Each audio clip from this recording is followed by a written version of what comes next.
네, 이제 다 같이 일어나셔서 할렐루야 찬양대 찬양에 맞춰 묵도드림으로 4월 둘째 주 낮 예배를 하나님께 드리겠습니다.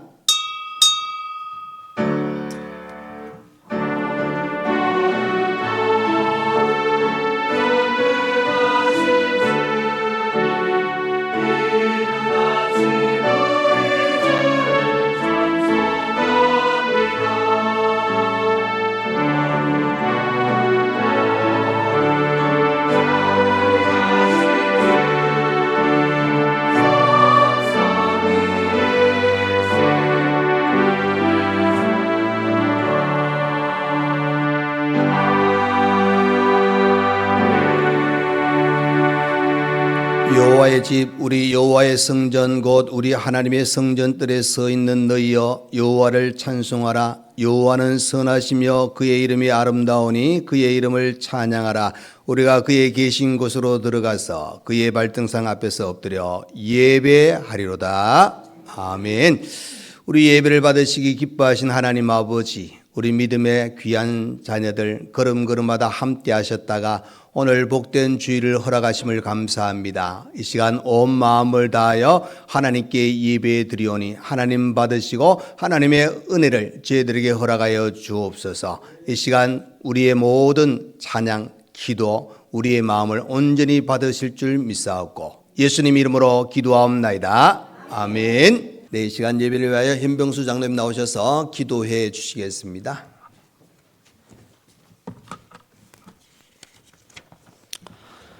사랑과 풍성하신 하나님 아버지 감사합니다. 지난 한 주간에 하나님의 은혜 안에 보호해 주셨다가 거룩한 주일 하나님 앞에 예배로 영광 돌게 하심을 감사드립니다. 하나님과 동행하는 삶을 살지만 인생의 거친 파도 앞에 한없이 무너지는 인간임을 고백합니다.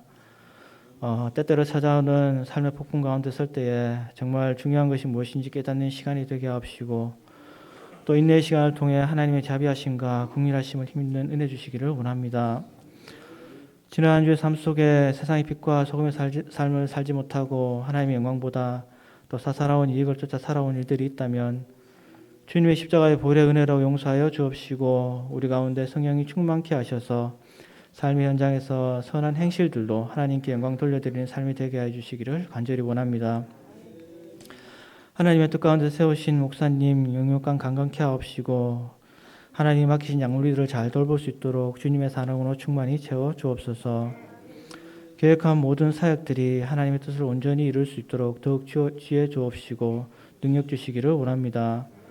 또 안식일을 지내실 모든 일정들 가운데 하나님 함께 해주셔서 지친 몸과 마음이 회복되며 영적인 재충전을 통해 더욱 능력 있는 지도자로 되게 하여 주시기를 간절히 원합니다.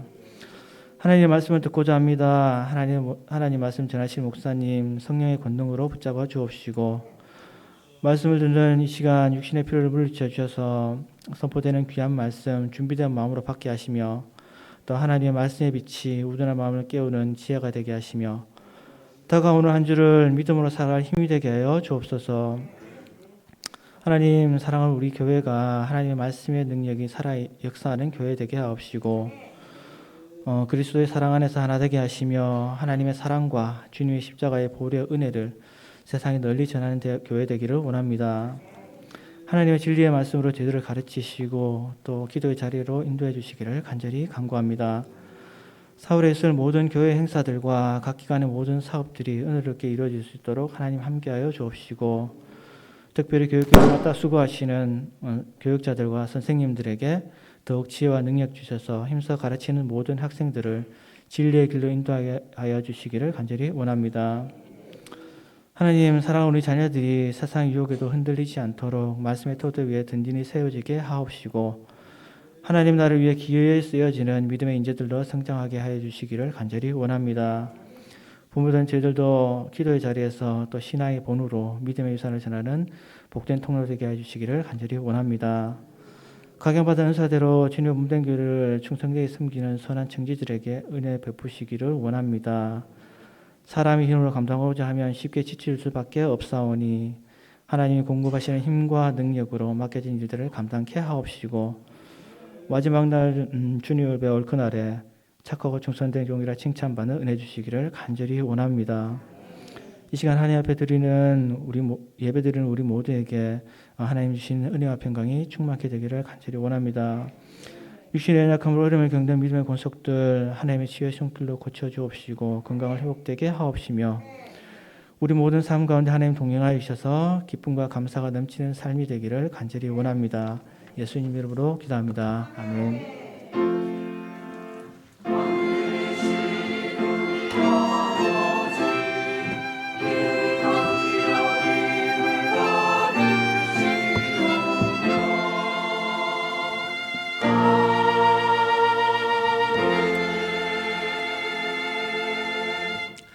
네, 시간 우리 하나님 말씀 보시겠습니다. 신약성경 에베소서 4장 1절에서 3절 말씀입니다. 신약성경 313페이지가 되겠습니다. 에베소서 4장 1절에서 3절 말씀입니다.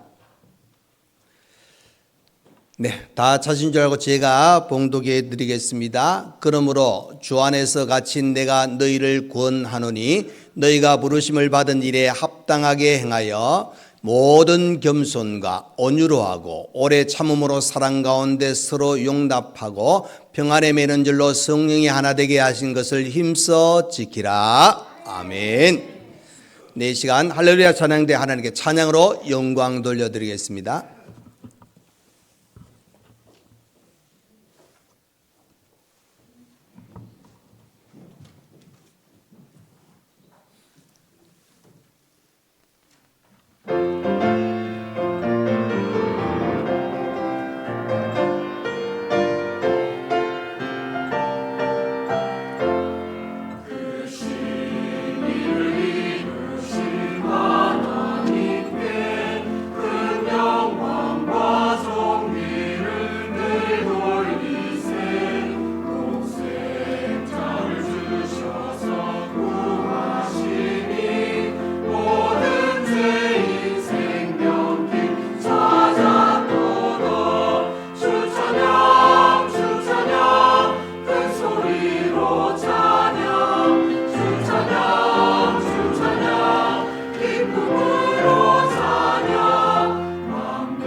아멘.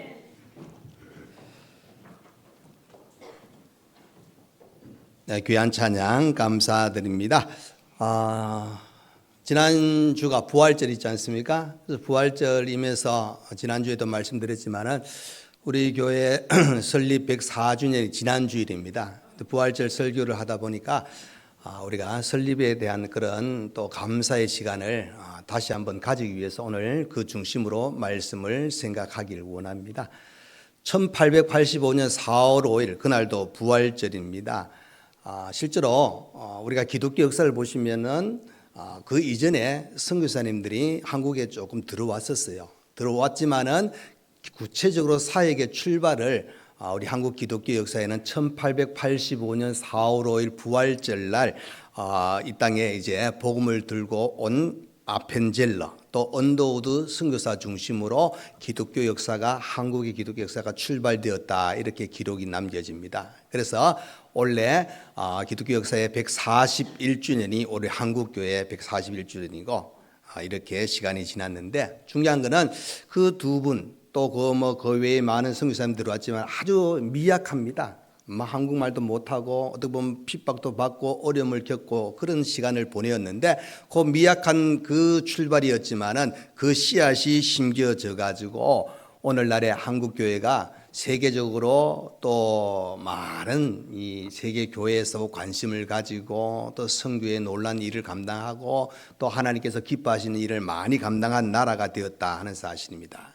중요한 건 이렇게 성장하는 배경 속에는 나라에 참 어려움이 많았잖아요. 일제의 어떤 그 속박 속에 살다가 또 6.25 전쟁이 일어났고 여러 가지 어려움의 그 시간을 거치면서 그때 하나님을 찾는 일이 더 많아졌습니다. 더 깊이 신앙으로 자랍니다. 더 나아가서 이제 기독교가 이 땅에 들어와서 교육시설이라든지 의료시설이라든지 여러 부분을 이제 하나하나 만들어감으로 말미암아 많은 사람들에게 좋은 영향력을 끼치니까 또 이 부분 속에 또 선교의 어떤 장이 열리고 많은 사람들이 믿게 되고 전국적으로 교회가 많이 세워졌습니다. 그런 영향력을 끼친 한국교회의 역사가 있는데 그 복음이 들어와서 31년이 딱 지난 1922년 4월 5일에 우리 교회가 이 진량 상림 땅에 교회가 시작되었습니다. 하나님의 은혜로 이 얻으면 귀한 영광을 하나님께 돌려드리는 복된 교회를 출발되어서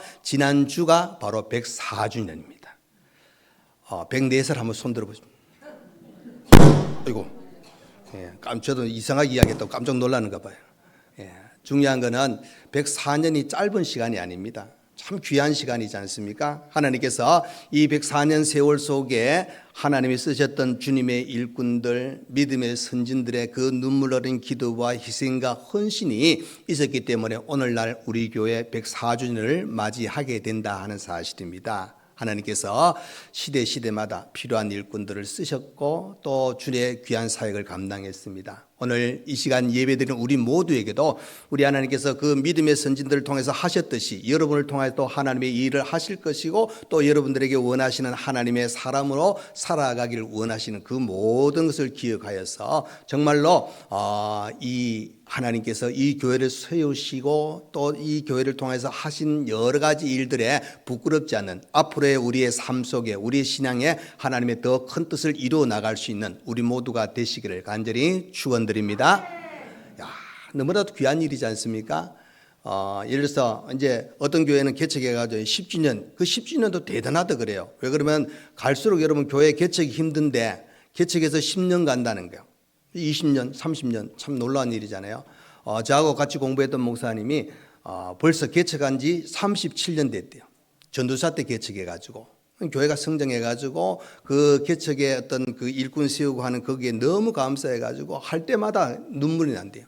하나님께서 시작할 때는 정말 가정의 부부가 둘이 시작했는데 하나님께서 사람들을 붙여주시고 교회를 짓게 하시고 성장케 하셔가지고 이제는 목사님 하신 이야기가 저보다 한 2살 정도 많은 나이인데 이제는 한 37년 했으니까 딱 한 40년만 하고 그냥 3년 정도 지나죠. 3년 정도 지나고는 이제는 후임 목사를 세우고 본인은 이제 뒤에서 또 교회를 완전히 떠나가지고 교회가 앞으로 더 나아갈 방향을 위해서 기도하면서 사는 게 안 좋겠나 계획이라 그럽니다. 그건 아직 되어봐야 되지만 어찌됐든 그 마음에 37년의 어떤 그 세월을 감사하고 있는데 여러분 우리가 104년 몇 배입니까? 한 3배 정도 되잖아요. 너무나도 큰 은혜입니다. 그 은혜를 기억하셔서 여러분, 우리가 믿음의 귀한 삶, 더 부끄럽지 않고 하나님 영광에 살아갈 수 있는 우리 모두가 되기를 바랍니다. 사도 바울은 그죠? 바울 서신을 쓰면서 항상 그 보면 앞에 교리적인 부분이 있고 뒤에는 우리 그리스도인들의 생활 부분을 많이 언급해 주고 있습니다. 그래서 이제 에베소서 이 4장에 들어서면 생활 부분을 강조하고 있는데 여러분 1절 한번 보겠습니다. 그러므로 주 안에서 갇힌 내가 너희를 구원하노니 너희가 부르심을 받은 일에 합당하게 행하여. 그러니까 여러분 하나님의 자녀가 된 부름을 받은 우리는 어떻게 되냐? 부르심에 받은 일에 합당하게 살아가야 된다 그럽니다. 실제로 이 바울은 그죠? 거기 1절에 보면 주 안에 갇힌 내가 하고 있어요. 그러니까 감옥에 있는 바울입니다. 그러나 감옥에 있는 바울이라 할지라도 부끄럽지 않는 겁니다. 왜? 복음을 위해서 주를 위해서 살아온 그 바울이기 때문에. 그래서 에베소 교회 성도들에게 너희가 부르심을 받았으니까 거기에 합당한 삶을 살아라 하고 이야기합니다. 여러분 그 이유가 뭡니까? 우리는 원래 세상에 속하였습니다. 죄 가운데 있었습니다. 멸망의 자리에 들어갈 수밖에 없는 우리들이었습니다. 그러나 하나님의 부르심의 그 은혜를 통하여 우리는 영적으로 죽었다가 다시 살아났습니다. 이제는 하나님의 자녀가 되고 거룩한 신앙을 가지고 살아갈 하나님의 백성이라는 사실입니다. 그렇기 때문에 부르심을 받은 우리는 합당하게 살아가야 되는데 어떻게 살아야 되는가? 많습니다. 여러분 성경에 보면 많은데 오늘 본문에서 우리에게 가르쳐주고 있는 게 있어요. 2절에 이 말씀입니다. 2절에 모든 겸손과 온유로 하고 오래 참음으로 사랑 가운데 서로 용납하고 그렇게 나옵니다. 그러니까 여러분 실제로 우리가 성도로서 이 땅에 살아가고 있지만 우리 마음을 한번 보십시오. 어떤 마음입니까? 항상 선합니까? 항상 착합니까? 항상 넓은 마음 가지고 사십니까? 대답을 못 하시네요. 예, 저도 못 합니다, 솔직하게. 그런데 하나님께서 원하시는 게 정말 넓은 마음, 착한 마음, 선한 마음, 거룩한 삶을 우리에게 살기를 원하시는 겁니다. 그래서 사도 바울은 우리 마음이 그렇지 못하기 때문에 이렇게 로마서에 가보시면 선을 행하기 원하는 자기 마음속에 악이 함께 한 거 있는 것을 그죠? 오라 공고한 자로다 하고 이렇게 표현을 하고 있는 겁니다. 그래서 정말 우리가 그리스도 안에서 온전히 이 하나님의 부르심을 합당하게 그 삶을 살기 위해서는 우리 중심에 예수 그리스도가 계셔야 됩니다. 그래서 우리는 신앙생활 할 때 바로 하나님 말씀 중심, 교회 중심, 예수 중심 이 신앙을 가지고 살아야만 하나님의 부르심에 합당하게 우리가 살아갈 수가 있습니다. 우리는 예수를 통해서 이제 모두가 하나가 되는 놀라운 은혜를 누리게 됩니다. 그리스도 안에서 하나라고 이제 오늘 오후에 그 말씀을 더 구체적으로 생각할 텐데 주 안에서 우리가 하나가 되었다 하는 사실을 생각해 보면은 정말 그 주님이 우리 위해서 희생하시고 주님의 그 마음과 그 뜻을 우리가 제대로 알면서 살아가야 됩니다. 그렇게 살기 위해서 오늘 말씀 한번 더 생각해야 되는. 다시 한번 2절을 보겠습니다, 여러분. 모든 겸손과 온유로 하고 오래 참음으로 사랑 가운데 서로 용납하고 이렇게 나옵니다. 또 3절에 평안의 하나님은 평안으로 하나 되어야 된다 이렇게 설명하는데 그저 2절 말씀에 신학자가 어떤 표현을 했냐면은 성령으로 길들여진 성품이라 그래요. 이 말은 뭘 이야기해 주냐? 믿지 아니해도 이런 성품들을 가질 수는 있어요. 그러나 하나님이 원하시는 그 기준에 합한 성품을 올라오는 데는 힘들다는 겁니다. 그래서 여러분 성령이 우리를 주장하셔서 이런 성품, 이런 마음을 가지고 살아가기를 원하고 계신다 하는 사실입니다. 그래서 이제 2절 읽었지만은 이제 이 2절과 3절 중심으로 우리가 부르심이 합당하게 살아야 되는데 이런 마음을 가지고 살았으면 좋겠다. 정말 104년을 이제 자랑하면서 그 자랑이 헛되지 아니하는 그런 신앙을 가지며 살아갈 수 있는 우리 모두가 되기를 간절히 원합니다. 자, 첫 번째, 우리는 겸손하게 살아야 됩니다. 겸손하게. 여러분, 우리가 예수님을 본받는다 그랬잖아요. 예수님 본받는데 예수님께서 우리에게 보여주신 구원, 희생, 이건 일단 가장 중요한 것이고 그 예수님의 살아오셨던 그 걸음을 보시면은 진짜 겸손 그 자체입니다. 많은 사람들이 얼마나 예수님을 높여줬습니까? 예수님이 한마디만 하면은 오히려 로마를 막 물리칠 정도로 힘을 발휘할 수 있는 그런 귀한 시간도 찾아올 수도 있었습니다. 그러나 예수님은 그렇게 하지 않았습니다. 하나님의 뜻이 무엇인가를 바로 아셨기 때문에 겸손하시면서 자, 십자가 지시기 전 제자들을 어떻게 합니까? 수건을 허리에 동이시고 제자들의 발을 씻기시는 그런 장면을 보게 됩니다. 실제로 예수님 그렇게 하지 않으셔도 돼요. 예. 이 종에게 어떻게 대야를 갖다 놓고 거기에 발을 씻겨주는 그런 장면 우리가 상상도 할 수 없는 일입니다. 그러나 예수님께서 그렇게 하신 이유가 뭡니까? 진짜 겸손한 사람은 이렇게 하는 것이다. 겸손한 자의 모습을 우리에게 가르쳐 주고 있습니다. 빌립보서 2장 5절 이하에 가보시면은 예수님에 대해서 사도 바울은 이렇게 이야기합니다. 바로 예수의 마음을 품어라. 그 예수님은 어떤 분이냐? 자기를 비워 종의 형체를 취했고 낮고 낮은 자리에 오셨고 죽기까지 복종하신 주님이시다. 이렇게 가르쳐 주면서 우리는 예수님의 겸손을 배우라. 겸손을 배워야 된다. 예수님께서 친히 말씀하셨어요. 마태복음 11장 29절에 나는 마음이 온유하고 겸손하니 나의 멍에를 메고 내게 배우라. 예수님께서요, 나의 마음이 그저 온유하고 겸손하니 배우라는 겁니다, 여러분. 겸손을 배우셔야 됩니다. 겸손하셔야 된다는 겁니다. 여러분, 왜 우리가 겸손해야 됩니까? 예수님이 겸손하셨기 때문입니다. 또 왜 겸손해야 되느냐? 우리 하나님께서는 교만한 자를 싫어하시기 때문에 미워하십니다, 심지어. 자, 잠언 6장 16절 17절 보겠습니다. 여호와께서 미워하시는 것 곧 그의 마음에 싫어하시는 것이 67가지니 첫 번째가 뭐예요? 곧 교만한 눈이라는 거예요.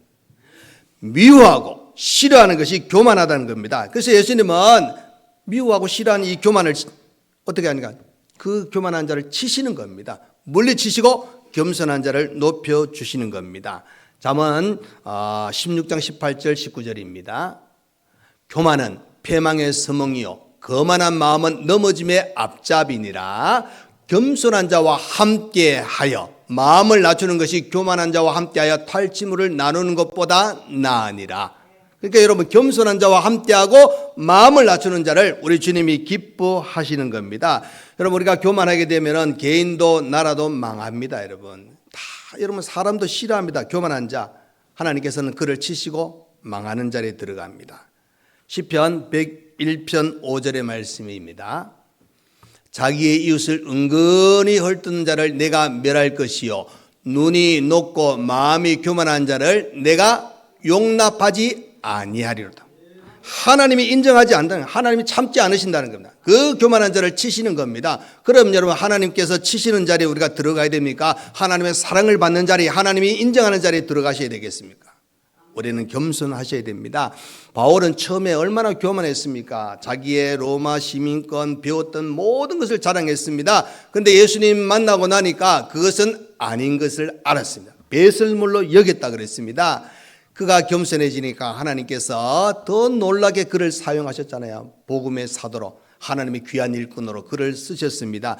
여러분, 하나님은 겸손한 자를 들어 쓰십니다. 믿음으로 살아가는 성도의, 이 거룩한 삶을 살아가는 성도의 성품 중에 하나가 겸손이 있어야 됩니다. 그래야 다른 사람을 더 귀하게 생각할 때 서로가 한 마음으로 서로가 더 사랑할 수 있는 은혜의 자리에 들어간다 하는 사실입니다. 우리 모두 겸손한 사람이 되셔서 하나님의 축복을 많이 받으시기를 간절히 축원드립니다. 자, 두 번째는 온유입니다, 여러분. 온유. 우리 저 위에 온유도 있는데 얼마나 이름이 좋습니까, 그죠? 온유. 이것은 글자 그대로 부드럽다는 뜻입니다. 부드럽다. 그러니까 여러분, 온유한 사람은 그죠? 하나님의 일에 아멘으로 순종하는 마음을 품고 살아가는 자입니다. 그래서 온유한 사람은 그죠? 사람에 대해서도 부드럽게 대합니다. 자, 잠언 15장 1절에 이런 말씀이 있습니다. 유순한 대답은 분노를 쉬게 하여도 과격한 말은 노를 격동하느니라 그랬습니다. 그러니까 여러분, 참 쉽지 않은 일인데 이렇게 살아야 된다는 겁니다. 온유한 사람은 성내는 일을 또 삼가하며 살아갑니다. 잠언 14장 17절입니다. 노하기를 속히 하는 자는 어리석은 일을 행하고 악한 계교를 꾀하는 자는 미움을 받느니라 그랬습니다. 그러니까 여러분, 노하기를 속히 하면 안 됩니다. 그러니까 잴 수 있는 대로 절제가 필요하다는 것을 가르쳐 주고 있습니다. 잠언 15장 18절에도 이런 말씀이 있습니다. 분을 쉽게 내는 자는 다툼을 일으켜도 노하기를 더디하는 자는 시비를 그치게 하느니라. 또 16장 32절입니다. 노하기를 더디하는 자는 용사보다 낫고 자기 마음을 다스리는 자는 성을 빼앗는 자보다 나으니라. 예수님께서도 이렇게 말씀하셨어요. 마태복음 5장 5절에 온유한 자는 복이 있나니 그들이 땅을 기업으로 받을 것이요. 하나님 주님께서만 온유한 자가 복이 있다 그랬습니다. 그럼 우리가 신앙생활하면서 하나님 주신 복을 누려야 되지 않습니까? 그것을 하기 위해서 온유하시면 복을 누릴 수가 있습니다. 특별히 여러분 이 온유함은 교회라는 이 신앙 공동체 안에 너무나도 귀한 겁니다. 필요합니다, 여러분. 그죠? 될 수 있는 대로 상처를 주는 어떤 그런 행동이나 그런 말은 절제가 필요합니다. 그렇기 때문에 우리는 그리스도의 온유한 마음을 품고 먼저는 우리 그리스도 안에서 우리 성도가 서로가 하나가 되어 사랑이 넘치는 귀한 공동체가 되고 나아가서 이 온유함의 부드러움을 가지고 더 많은 사람들에게 선한 영향을 끼칠 수 있는 우리 모두가 되시기를 간절히 축원드립니다. 자, 세 번째로 부르심에 합당한 우리의 생각은 오래 참음입니다. 이 다른 말로 하면 뭐죠? 인내입니다, 여러분. 인내. 어려운 일이 있어도 참는 거, 또 조금 분하고 조금 억울한 일에서도 좀 참는 거, 다른 사람이 내 마음에 상처를 좀 주었을 때도 참을 수 있는 인내가 필요합니다. 왜 참아야 됩니까? 이렇게 이야기할 수도 있겠죠. 그런데 여러분 참지 않으면은 어떻게 보면은 더 큰 일이, 더 큰 싸움이 일어날 수도 있고 주님께서 정말 믿음으로 살아가는 자에게 조금 양보하는 인내가 있기를 원하시는 겁니다. 히브리서 12장 3절에 이렇게 말씀합니다. 너희가 피곤하여 낙심하지 않기 위하여 죄인들이 이같이 자기에게 거역한 일을 참으신 이를 생각하라. 예수님을 생각하라 그랬습니다. 그러니까 여러분 우리가 오래 참을 때 우리 교회가 더 평안에 든든히 설 수가 있습니다. 히브리서 10장 36절에 보면 이런 말씀이 있습니다. 너희에게 인도가 필요함은 너희가 하나님의 뜻을 행한 후에 약속하신 것을 받기 위함이라. 그죠? 여러분 인내할 때 하나님의 뜻을 이루는 겁니다. 그런데 거기서 끝나는 것이 아니라 하나님이 약속하신 것을 받기 위함이다. 그래서 인내로서 우리 앞에 당한 경주를 하며 믿음의 주요 온전하게 하시는 예수를 바라보자. 예수를 바라보셔야 됩니다. 그래서 여러분 고린도전서 13장에 보면 사도 바울은 뭐라 그랬습니까? 사랑은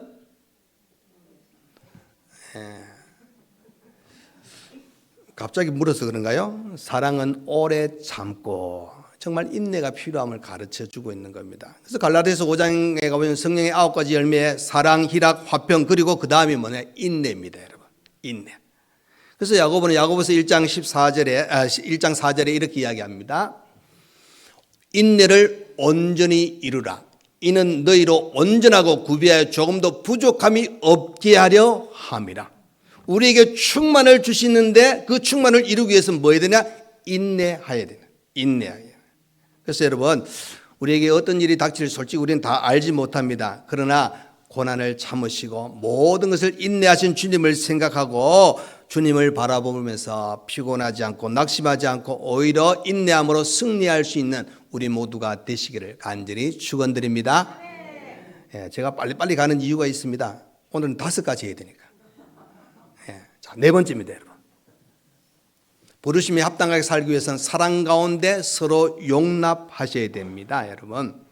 왜 그러냐면은 사람이 그죠? 다 똑같은 거예요. 내 마음하고 다 달라요. 내 마음 같은 사람 없어요.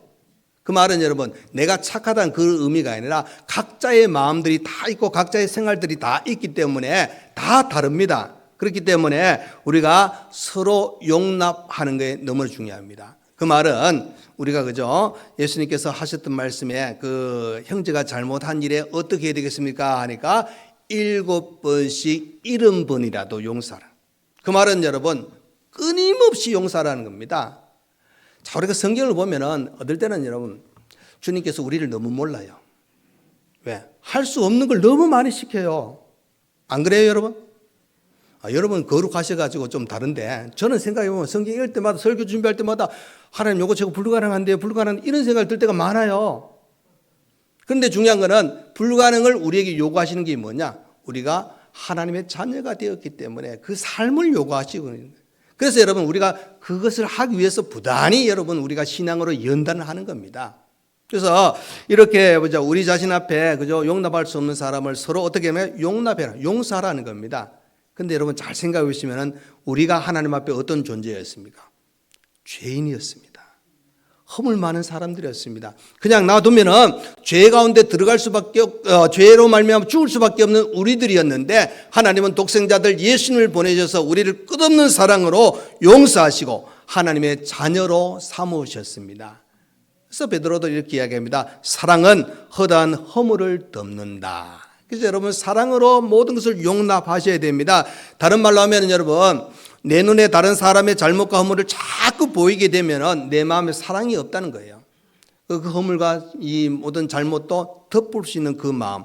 그래서 여러분 기독교는 그죠, 여러 표현을 하지만 사랑의 종교예요. 사랑할 수 있는 이 마음을 어디서, 우리 주님께서 우리를 향하여 우리를 위해서 베푸신 그 큰 사랑을 내가 받았기 때문에 이 사랑을 나누면서 베풀면서 살아가는 우리들인 거예요.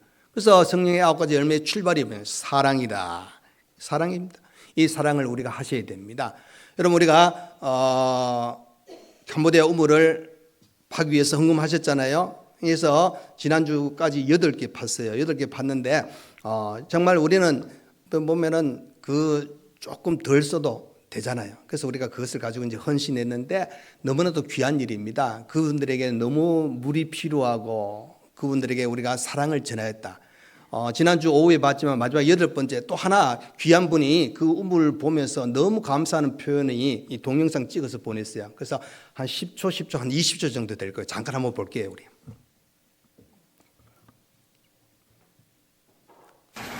여기 이제 8번째 우물이에요. 그래서 물은 잘 나와요.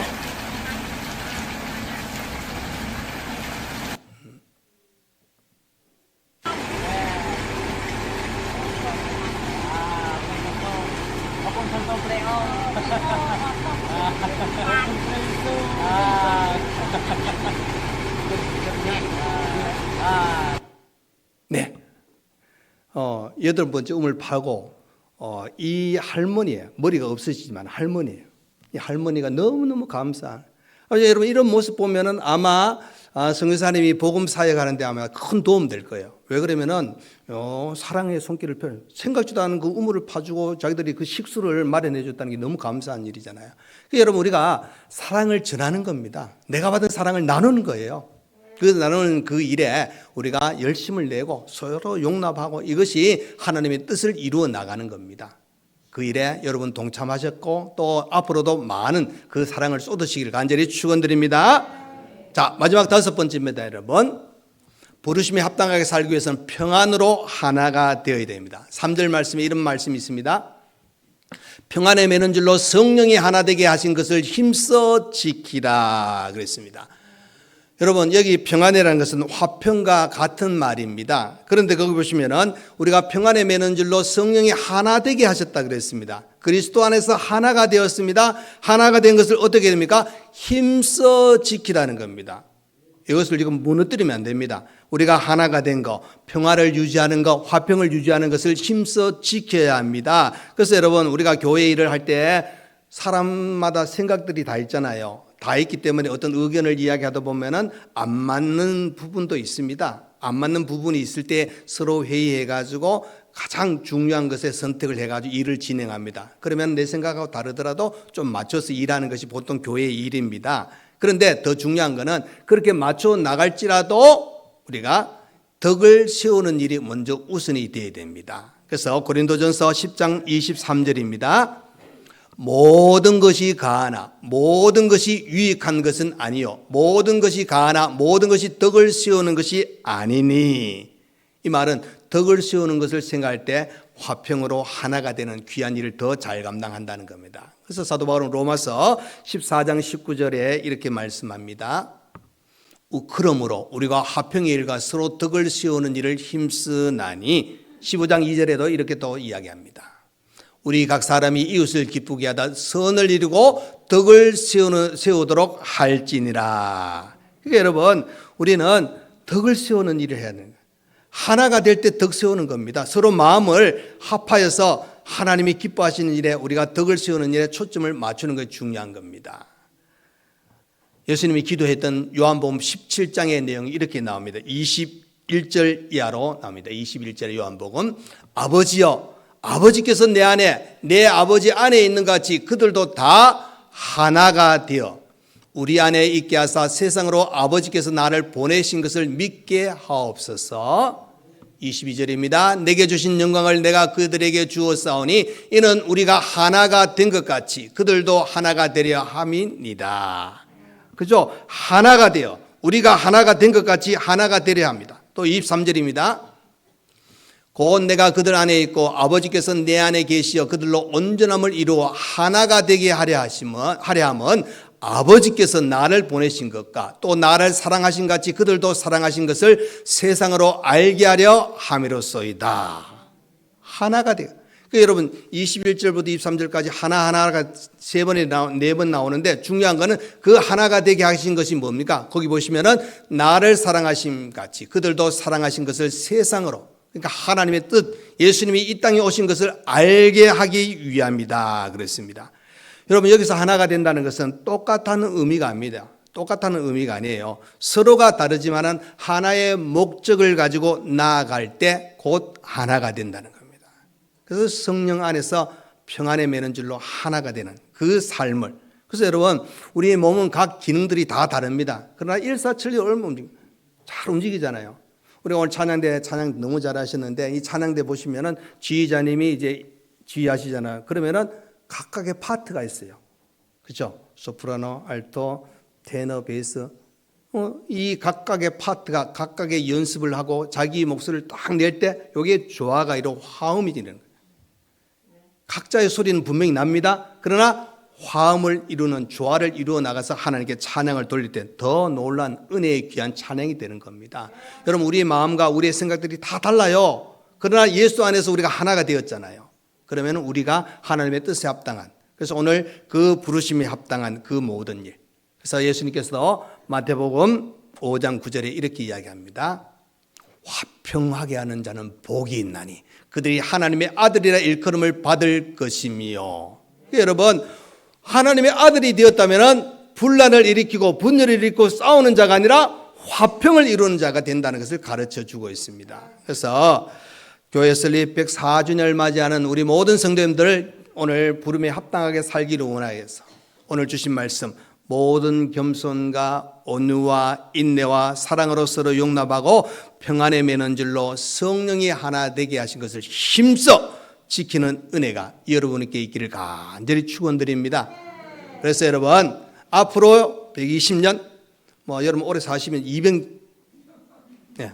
200주년도 함께 맞이할 수 있는, 그것을 바라보면서 여러분 우리가 우리 시대에 해야 할 일이 있습니다. 잘 하시면은 믿음의 유산이 또 후손들에게 잘 물려줄 수가 있습니다. 그래서 주어진 우리의 환경 속에서 우리의 믿음에 또 우리의 신앙과 우리의 헌신의 아름다운 그 모든 것을 잘 하심으로 아름다운 신앙의 유산을 물려줌으로 말미암아 150년 200주를 맞이했을 때 우리 모든 성도들의 헌신을 기억할 수 있는 그런 은혜가 있는 우리 모두가 되시기를 간절히 축원드립니다.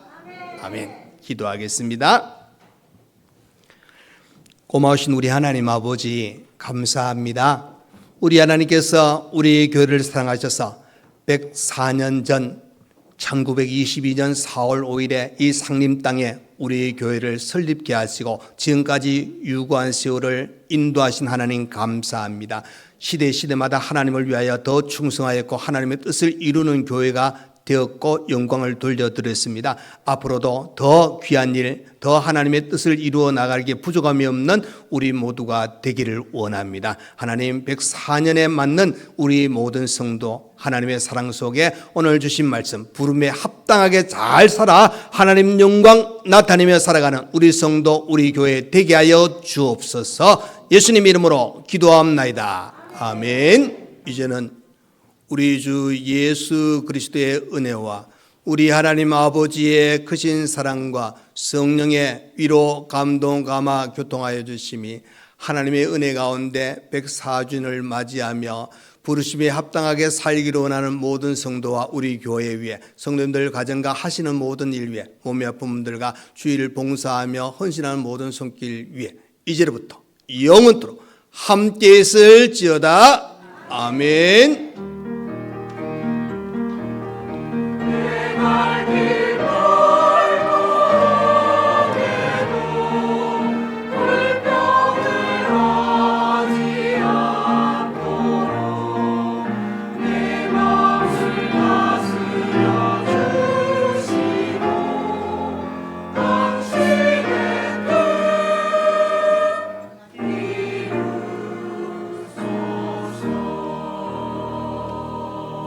아멘.